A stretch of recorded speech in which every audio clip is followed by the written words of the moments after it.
कर्पूर गौरम करुणावतारम संसार सारम भुजगेंद्र हारम सदा वसंतम हृदयारविंदे भवम भवानी सहितम नमामि। भवानी शंकरौ वंदे श्रद्धा विश्वास रूपिणौ याभ्याम विना न पश्यन्ति सिद्धा स्वांतस्तमीश्वरम सिद्धा स्वांतस्तमीश्वरम। श्री कृष्ण गोविंद हरे मुरारे, हे नाथ नारायण हे वासुदेव। श्री कृष्ण गोविंद हरे मुरारे, हे नाथ नारायण हे वासुदेव।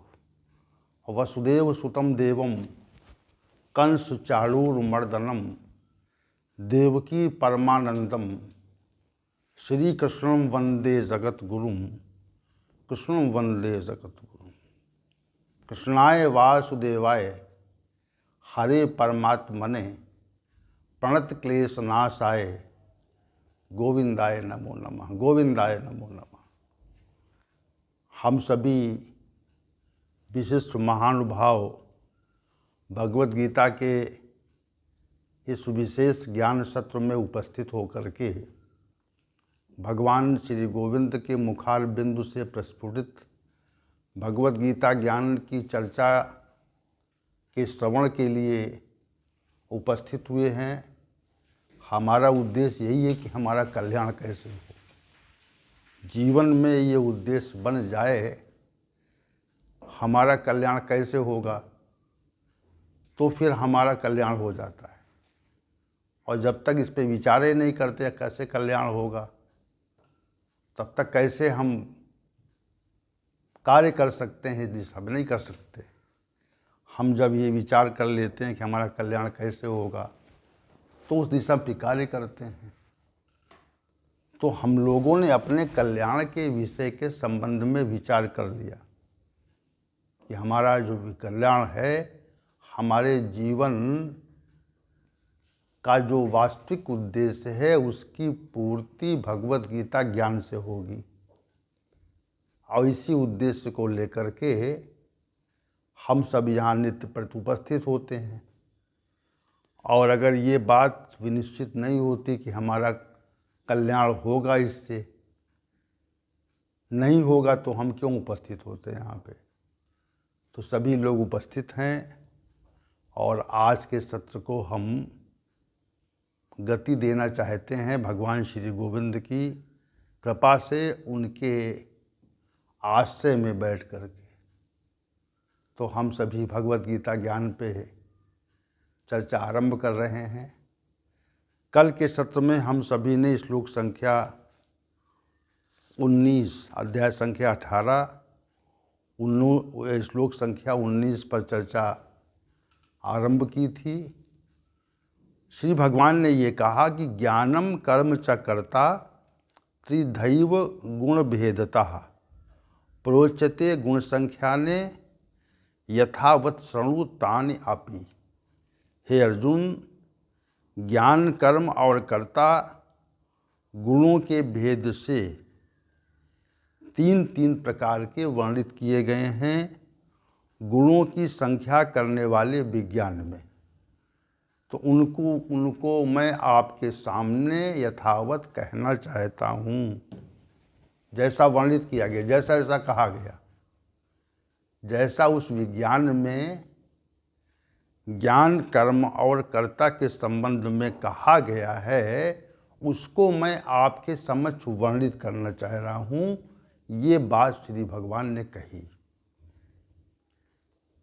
तो ज्ञान के भेद को बताना चाह रहे हैं, कर्म के भेद को बताना चाह रहे हैं और कर्ता के भेद को बताना चाह रहे हैं। तो ज्ञान के संबंध में कल के सत्र में कुछ चर्चा हुई थी कि जैसी मनुष्य की रुचि होती है, उसी के अनुसार उसकी प्रवृत्ति होती है। रुचि के विपरीत प्रवृत्ति नहीं होती। रुचि के विपरीत कोई कार्य मिल जाए अगर मनुष्य को, तो वो ठीक ढंग से नहीं करता है। उसको किसी न किसी प्रकार करने का प्रयास करता है, पूरा करने का प्रयास करता है। जैसे हमारी रुचि सत्संग में न हो, और हमको सत्संग में बैठना पड़े, जाना पड़े वहाँ पर, तो हम क्या करेंगे? सत्संग का श्रवण नहीं करेंगे। हमारा मन जो है वह संसारिक विषयों में घूमता रहेगा।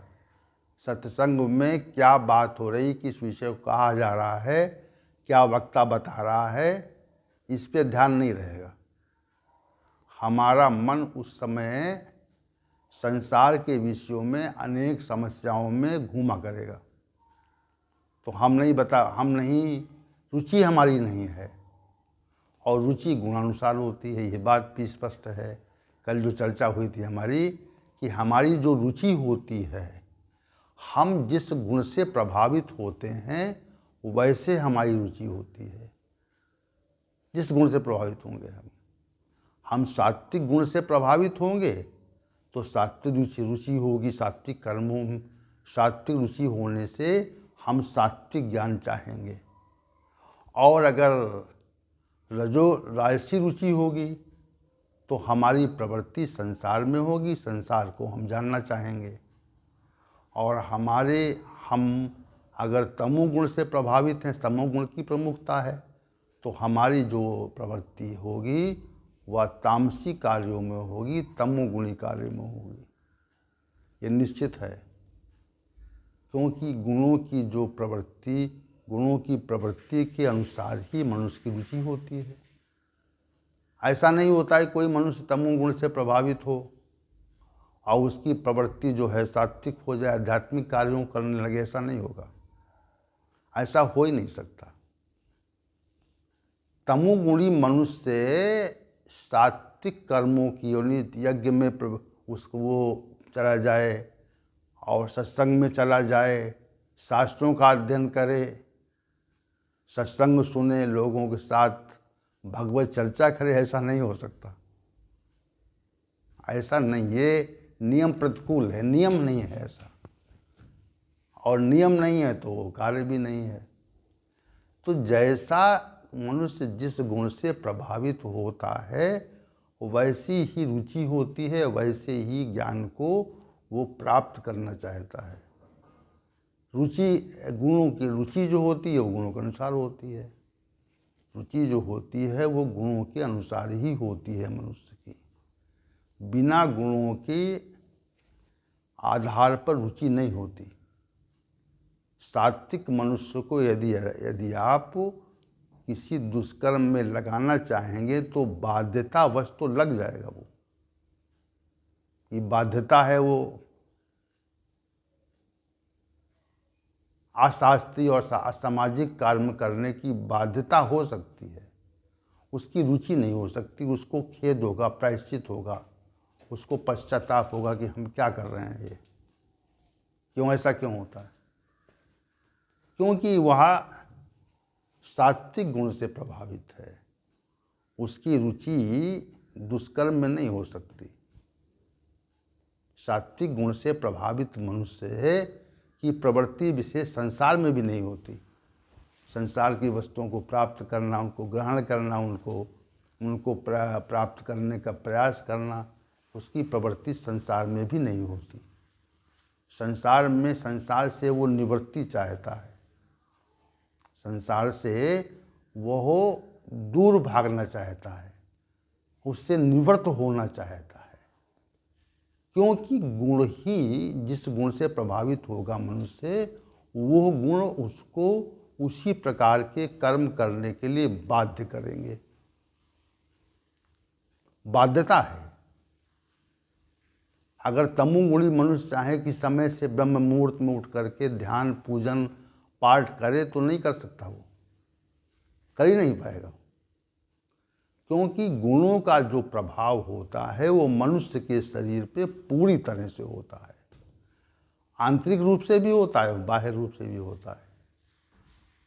आंतरिक रूप से भी हमारा जो शरीर है वो गुणों से प्रभावित रहता है और बाह्य रूप से भी रहता है। आंतरिक रूप से प्रभावित रहने की बात को हम इस तरह कहना चाहते हैं कि मनुष्य पर मन, बुद्धि मनुष्य के सूक्ष्म तत्वों मन बुद्धि अहंकार पर पूरी तरह से उसके गुणों का प्रभाव रहता है और उसी के अनुकूल क्रियाएं होती हैं। जैसा मनुष्य जिस प्रकार के गुणों से प्रभावित होगा, जैसी प्रखरता होगी, जैसे किसी रजोगुणी मनुष्य को आप देर तक आध्यात्मिक चर्चा करो तो नहीं सुनेगा, वो ऊबेगा, वो वहाँ से हटना चाहेगा। और तमोगुणी मनुष्य तो क्षण मात्र के लिए नहीं सत्संग में बैठना चाहता है, तत्काल हट जाएगा वो गुणों के प्रभाव से। अब आप ये देखो कि हम किस गुण से प्रभावित हैं, इसकी परख करो। आप देखो कि हम किस गुण से प्रभावित हैं, हमारी जो प्रवृत्ति है वो किस प्रकार के कर्म का विषय यहाँ पर कर्म को परिभाषित करना चाह रहे हैं। 3 प्रकार के कर्मों को श्री भगवान परिभाषित करना चाह रहे हैं। तो अब आप ये विचार करो कि हमारी प्रवृत्ति किस प्रकार के कर्म में है। शुभ कर्मों में है, संसारिक कर्मों में है, या दुष्कर्म में है। 3 प्रकार के कर्म हैं। शुभ कर्म से लोगों का हित होता है, भला होता है, समाज में व्यवस्था अच्छी होती है, लोगों के अंदर शुभ कार्यों के संपादन की प्रवृत्ति जागृत होती है सत्वगुण से। और रजोगुण से जो है संसारिक प्रवृत्ति जागृत होती, संसारिक कर्मों में उसका रुझान हो जाता है। और तीसरा जो है वह तमोगुण है, दुष्कर्म में प्रवृत्ति हो जाएगी, दुष्कर्म करेगा वो। तमोगुण से प्रभावित मनुष्य जो है वो दुष्कर्म करेगा, उसको तुम रोक नहीं पाओगे। वो जैसे अवसर पाएगा, जैसे उसको समय मिलेगा, अवसर मिलेगा, वो दुष्कर्म के विषय में तो विचार तो हमेशा करता है। लेकिन जो प्रवृत्ति कर्म वाली बात यहाँ पर श्री भगवान कर्म की व्याख्या करना चाह रहे हैं 3 प्रकार के। तो जैसे ही वो तमोगुणी मनुष्य जैसे ही समय पाएगा तो वो निश्चित रूप से दुष्कर्म में प्रवृत्त हो जाएगा, उसको आप रोक नहीं पाएंगे। विचार तो हमेशा रहता है, क्योंकि मन भी प्रभावित है, बुद्धि भी प्रभावित है। तो मन बुद्धि जिस गुण से प्रभावित रहती है उसी प्रकार के कर्म होते हैं। ये बात हम समझाना चाह रहे हैं। अभी तो कर्म की व्याख्या श्री भगवान आगे के श्लोकों में कर लेंगे विस्तार से, लेकिन हम सहज भाव देने के लिए, सहजता पूर्वक बताने के लिए ये बात कह रहे हैं कि जिस प्रकार के गुण से आप प्रभावित होंगे उसी प्रकार के गुणों, उसी प्रकार के कर्म आपके द्वारा निश्चित रूप से संपादित होंगे। इसमें कोई 2 मत नहीं है, एक ही मत है इसमें है।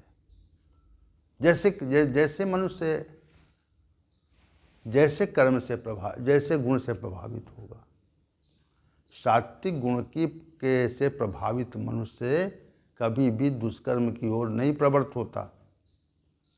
बाध्यतावश किसी कारणवश वो प्रवृत्त भी हो जाए तो उसे प्रायश्चित होता है।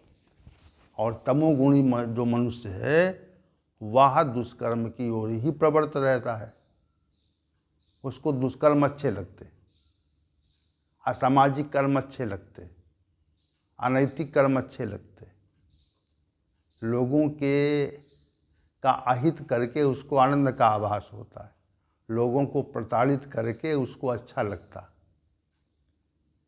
कि आनंद आ गया, उसको प्रभावित किया। किसी को मूर्ख बना करके उससे धन छीन लेने की जो प्रक्रिया उसको अच्छी लगती, वो चाहता है कि लोगों को हम बेवकूफ़ बनाएं, लोगों को हम प्रभावित करें, उनसे पैसा छीनें, और ऐसा करके उसको आनंद आता है, प्रायश्चित नहीं होता उसको अच्छा लगता है। इस प्रकार के कर्मों में उसकी रुचि है, और रुचि है वो गुणों के कारण है, तमोगुण के कारण है। तो इस प्रकार की रुचि क्यों होती है? गुणों के भेद से होती है। सात्विक मनुष्य जो है, अगर किसी कारण संसार में प्रवृत्त हो भी जाए, संसारिक कार्यों को करने की उसकी बाध्यता हो, तो भी वो अवसर मिलते ही आध्यात्मिक कार्य, लोगों के हित कल्याण के कार्य की ओर बढ़ेगा। वो समय अवसर आते ही, समय जैसे मिलेगा उसको, वैसे ही वो संसार से अपनी प्रवृत्ति कम करके मंदिर जाना चाहेगा, तीर्थाटन जाना चाहेगा, सत्संग में जाना चाहेगा, आध्यात्मिक विषयों को पढ़ना चाहेगा, क्योंकि सात्विक गुण से प्रभावित है। सत्वगुण उसको प्रभावित करता है। मनुष्य जिस गुण से प्रभावित होता है, उसी प्रकार के कर्म विशेष करने में उसकी प्रवृत्ति रहती है और इसमें रुकावट नहीं होती। इसे चूँकि गुण जो हैं वो हमारे शरीर पर पूरी तरह से कहिए कि हावी रहते हैं, हावी पर पद प्रयोग कर दें, या हम गुणों से आच्छादित रहते हैं। जैसे आप जल में डुबकी लगाएं, तो जल में डुबकी लगाने पर आपका जो शरीर है वो पूरी तरह से जल में डूब जाएगा और गीला हो जाएगा शरीर आपका। वैसे ही जो गुणों का जो प्रभाव है वो मनुष्य के शरीर पर पूरी तरह से रहता है। पूरी तरह से मनुष्य गुणों से प्रभावित रहता है। जिस गुण से प्रभावित रहता है वैसे कर्म करता है। तो गुणों का जो प्रभाव है वो मनुष्य के लिए कर्म प्रेरणा है। कर्मों की जो प्रेरणा होती है वह गुणों के अनुसार ही होती है, गुणों से इतर नहीं होती। गुणों से इतर कभी कर्म प्रेरणा नहीं होती। जैसी कर्म प्रेरणा होती है उससे अनुमान लगाया जाता है कि मनुष्य किस प्रकार के गुणों से प्रभावित है। उसके उठने बैठने, व्यवहार, चेष्टा, बर्ताव, क्रिया, इन सब से अनुमान लगाया जाता है कि मनुष्य जो है वो किस प्रकार के कर्म से, किस प्रकार के गुण से प्रभावित है। जैसे गुण से प्रभावित होता है वैसे प्रकार के कर्म होते हैं। कर्म की को श्री भगवान श्लोक संख्या 23 से, श्लोक संख्या 23 से 24-25 तक व्याख्यापित करना चाहते। तो दूसरी बात कर्म की हो गई। अब तीसरी जो बात है वो कर्ता की है। कर्ता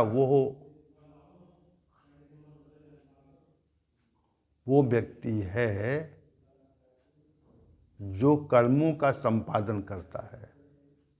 कर्मों के संपादन करने वाले सत्ता को कर्ता कहा जाता है। आप कर्ता को परिभाषित करना चाहते श्री भगवान, 3 प्रकार के कर्ता होते हैं ये कहा।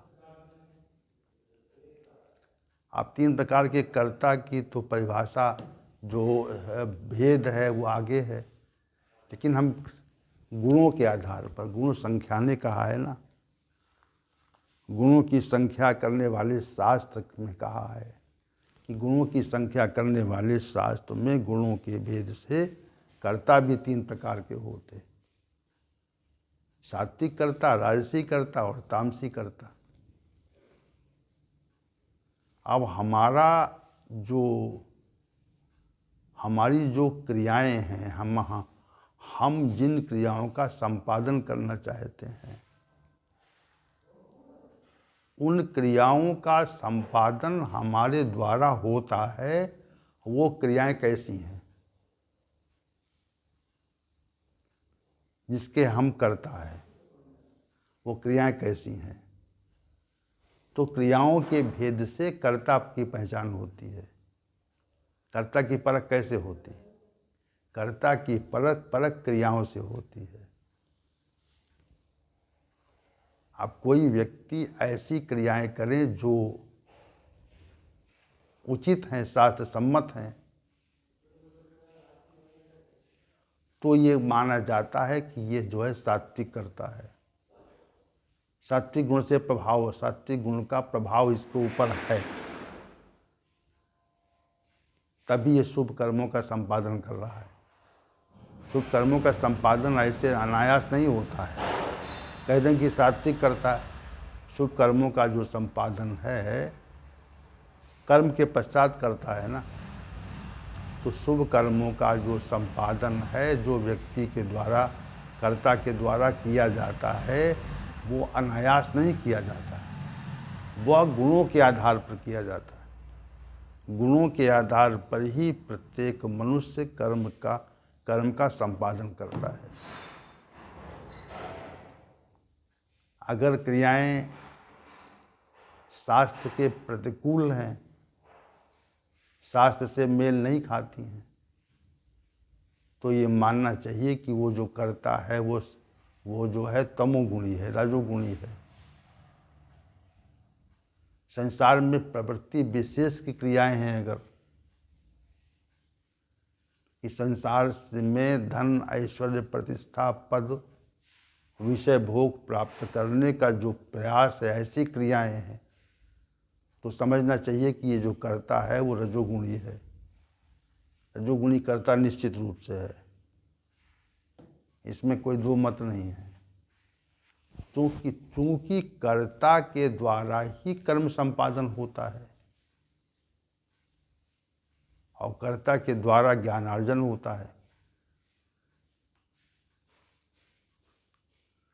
और ये भाव भी मनुष्य के अंदर रह जाता है कि मैं ही कर्मों का करता हूँ। समझिए इस चीज़ को आप। कर्म का जो संपादन है वह कर्ता के द्वारा, और ज्ञान का जो अर्जन है वो भी कर्ता के द्वारा, और कर्तृत्व भाव जो है, अहिंकृत भाव है, वो भी कर्ता के द्वारा है। तो कर्ता विशेष है। कर्ता विशेष का भाव समाप्त हो जाए कि हम करता ही नहीं, अहिंकृत भाव न रहे अगर, तो समझना चाहिए कि सात्विक कर्ता है। लेकिन अहिंकृत भाव वो है तमोगुणी मनुष्यों में विशेष रहता है। वो आपका कोई भी हित करेंगे तो उससे पहले वे अपने हित की आकांक्षा करेंगे। तमोगुणी कर्ता का लक्षण विशेष है। अपने किसी का हित करने के पहले वे आपसे अपने हित की बात करेंगे कि मुझे क्या लाभ है इसमें। किसी के सहयोग की बात होगी तो वो सोचेगा कि इसमें हमारा क्या हित है, इसको क्यों सहयोग करें हम। वो कर्ता तमोगुणी होता है। तमोगुणी कर्ता की तो व्याख्या श्री भगवान कह रहे हैं, लेकिन हम सहज भाव दे रहे हैं आपको। किसी के सहयोग करने के पूर्व ही वो अपने सहयोग के विषय में विचार करने लगेगा कि इसमें मेरा क्या लाभ है, इस कार्य के करने से मेरा क्या लाभ है। इस प्रकार का भाव अगर आप में प्रकट हो रहा है तो समझना कि हम तमोगुणी कर्ता हैं। तमोगुणी कर्ता विशेष का है। तमोगुणी कर्ता का ये विशेष लक्षण है। किसी का सहयोग करता नहीं, पहली बात तो वो कर्ता किसी का सहयोग नहीं करता, ये विशेष बात। और अगर करने की भावना कभी आ जाए, इच्छा जागृत हो जाए, या करने का विषय आ जाए कि हाँ हमें सहयोग करना ही है, तो ये पहले विचार होगा कि हम इसका सहयोग क्यों करें, क्या अभिप्राय है इसके सहयोग का। इस विषय विचार करेंगे हम कि हम इस व्यक्ति का सहयोग क्यों करें। तो ये भाव अगर है, सहयोग तो नहीं हुआ अभी, सहयोग रूपी क्रिया भी संपादित नहीं हुई, लेकिन ये भाव संपादित हो गया कि हम इसका सहयोग क्यों करें, तो समझना कि ये तमोगुणी कर्ता है। और दूसरा प्रकार रजोगुणी कर्ता का भाव, सहज भाव समझिए आप। सहयोग करते तो हैं, लेकिन दृष्टि प्रत्युपकार पर रहती है कि हमने जो सहयोग किया वापस कैसे होगा, वो वापसी कैसे मिलेगी। ये जो हम सहयोग कर रहे हैं इस व्यक्ति का, इसके बदले में हमें क्या लाभ मिलेगा, हमें क्या मिलेगा। ये भाव मन में रहता है और कभी कभी वो प्रकट हो जाता है कि भाई हम क्यों सहयोग करें आपका, क्या अभिप्राय है। हम तो आपका सहयोग करेंगे तो उसके बदले में हम कुछ समय बाद हम भी ये सहयोग आपसे चाहेंगे। तो ये भाव अगर आए तो वो कर्ता राशिकर्ता हो जाता है। फिर वो राशिकर्ता की व्याख्या भगवान के अनुसार नहीं कर रहे हैं, हम सहज भाव दे रहे हैं। और तीसरा जो सात्विक कर्ता है तो उसकी प्रवृत्ति ही सहयोग की होती है। उसमें ये भाव नहीं रहता कि ये मनुष्य हमारा क्या सहयोग करेगा, ये भाव नहीं रहता।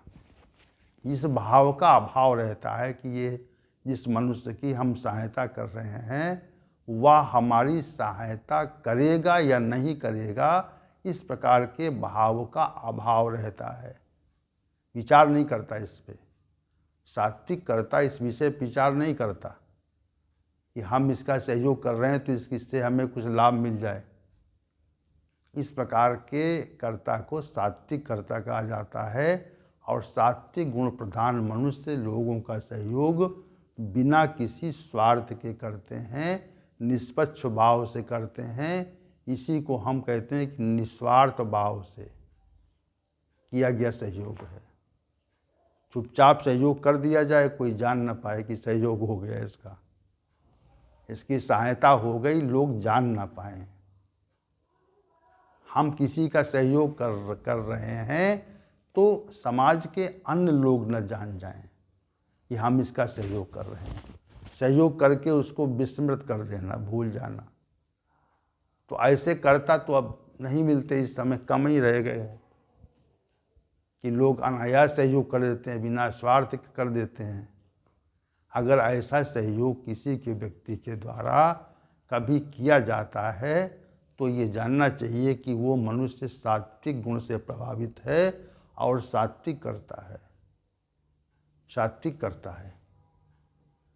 तो सात्विक कर्ता बिना किसी से विचार के कुछ प्राप्ति के विचार के बिना ही सहयोग करता है। उसके मन में कुछ प्राप्ति का विचार नहीं होता। उसके मन में ये विचार रहता है कि हमारा कर्तव्य ही सहायता करना है, लोगों की सहायता करना हमारा कर्तव्य है। कर्तव्य को मानकर सहायता करता है वो। तो अब आप विचार करें कि आप किस तरह करता है। सहयोग के पहले ये विचार आता है कि हम इसका सहयोग क्यों करें, या फिर दूसरी बात है कि सहयोग करते समय ये भाव मन में आता है कि हम जो सहयोग करें इसकी वापसी कैसे होगी, या हम इस तरह का विचार करते हैं कि हम सहयोग करना हमारा कर्तव्य है। इस प्रकार का भाव रख के सहयोग करते हैं। किस तरह करता है मैं। तो इसका जो मूल्यांकन है, मनुष्य को अपने स्थिति का मूल्यांकन स्वयं भी करना चाहिए। अन्य लोग करें तो अलग बात है। जो आत्मनिरीक्षण है, स्वनिरीक्षण है, इसको स्वयं मनुष्य को करना चाहिए कि हम कैसा सहयोग कर रहे हैं, हमारी जो क्रियाएं हैं वो किस प्रकार की हैं। सहयोग का विषय की बात हमने बताई। इसको सहजता देने के लिए कि भाई कर्ता किस तरह का है मनुष्य, उसके द्वारा कैसी क्रियाओं का संपादन होता है। इस प्रकार कर्ता की पहचान होती है। अब श्री भगवान तो इसको विशेष रूप से व्याख्यात करना चाह रहे हैं। तो श्री भगवान जब इसको इस श्लोक की चर्चा कर्ता के संबंध में चर्चा होगी, सात्विक कर्ता क्या है, राजसी कर्ता क्या है और तामसी कर्ता क्या है। सात्विक ज्ञान क्या है, राजसी ज्ञान क्या है और तामसी ज्ञान क्या है। सात्विक कर्म क्या है, राजसी कर्म क्या है और तामसी कर्म क्या है। इस सब तथ्य की चर्चा श्री भगवान अभी करने जा रहे हैं। इस श्लोक संख्या 20 से आरंभ कर रहे हैं